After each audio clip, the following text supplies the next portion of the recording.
So what's up mga brad, itong video na to ay idahan-dahan ko sa pagturo ni Mr. Customer dahil hindi pa daw niya kabisado kung ganito na po ang setup. Dahil ang nalaman lang po niya, yun lang po ang isang ampli at mga box. Pero kung meron na pong mga processor, tulad ditong meron ng crossover, equalizer at mixer, hindi na po niya alam lahat. So ako naman po ay nakaintindi ni Mr. Customer at pagpasensyaan po natin ito si Mr. Customer dahil gustong-gusto lang niya na magkaroon ng ganitong setup dahil hindi lang po alam niya lahat kung paano po ito i-operate.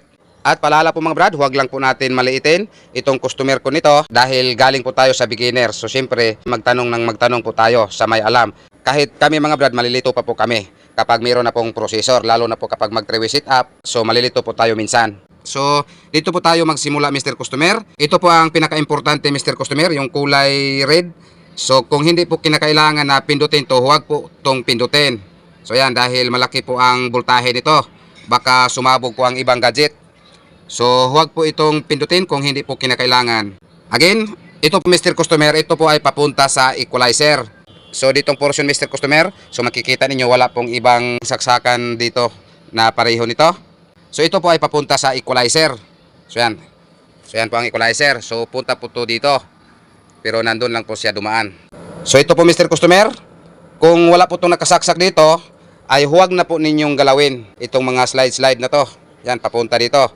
Huwag nyo na pong galawin to. So yan, kung makikita mo Mr. Customer, puro naka-off po yung mga knob. Yan, naka-off lahat. Ito lang po ang naka-on. So yan. So ito lang po ang ginalaw natin. So yan, magkaiba po ang mga arrow. So, yan, tulad nito. Pag ganyan po. Yan. So ayan, kung makikita mo Mr. Customer, puro naka-down po. Ito lang po ang nakaangat. At ito po ang pinaka-main volume Mr. Customer. So ayan, isabay mo sa pag-angat yung dalawa. So ayan, kung makikita mo Mr. Customer, sabay po umangat yung dalawa.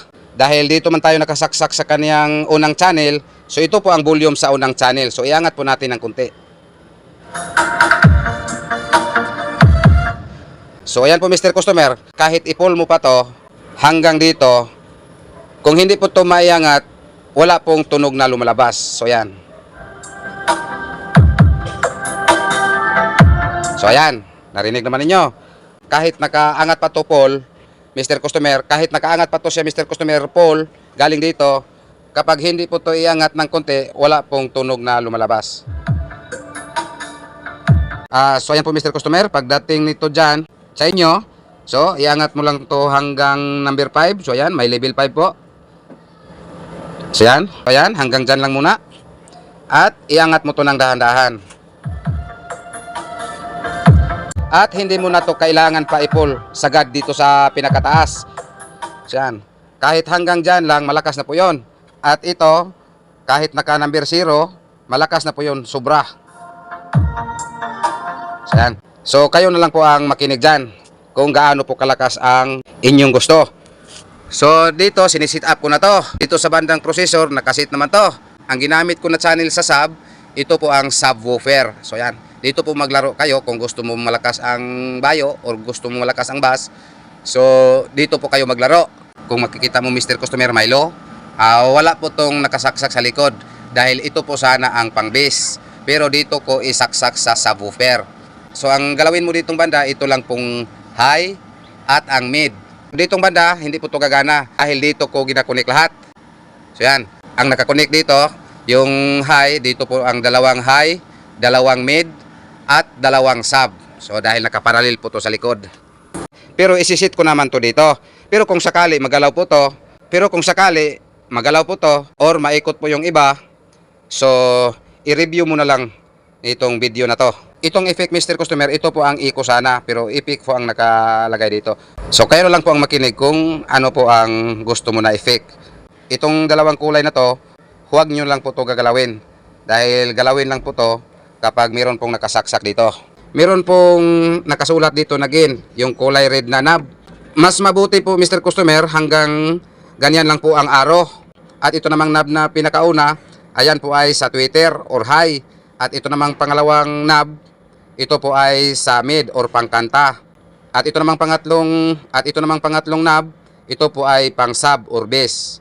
Itong kulay dilaw na may markang pan, so Ito po ay balance po to. So lagay nyo lang po to sa gitna. Mas mabuti po Mr. Customer, hanggang doon lang po kayo sa center or lumagpas po ng kunti nito.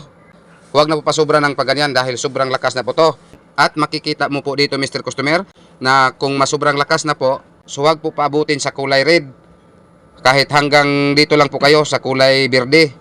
At kung gumamit po kayo ng Bluetooth, ito lang po ang mode ang pipindutin nyo.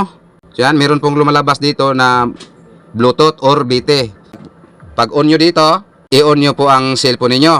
At ganun pa rin, ito po ang volume sa Bluetooth. Ito po ang main volume sa ating mixer.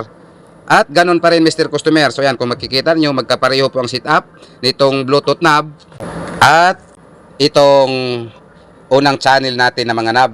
So yan.